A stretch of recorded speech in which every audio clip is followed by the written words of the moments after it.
sobotu 16. októbra bude toto námestie, verme, že plné bežcov a nie turistov. Pripravuje sa prvý ročník Behu s nádejou, ktorý bude počas celobratislavských misií. Je otvorený pre rôzne vekové kategórie a ja sa na to veľmi teším, lebo takéto podujatie v rámci atletiky, športu a behu som ešte šancu organizovať nemal.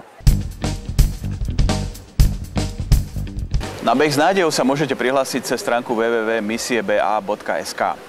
Sú pripravené dve trate, 400 metrov pre deti do 10 rokov, ale musia bežať s rodičmi alebo staršími rodinnými príslušníkmi.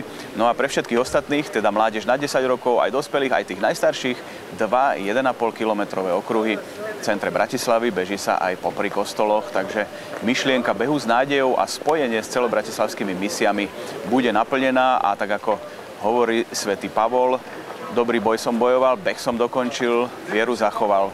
Tak týmto heslom sa možno aj vy, ktorí sa prihlásite, budete počas tohto behu riadiť. Ja sa na tento beh naozaj veľmi teším, verím, že aj vy.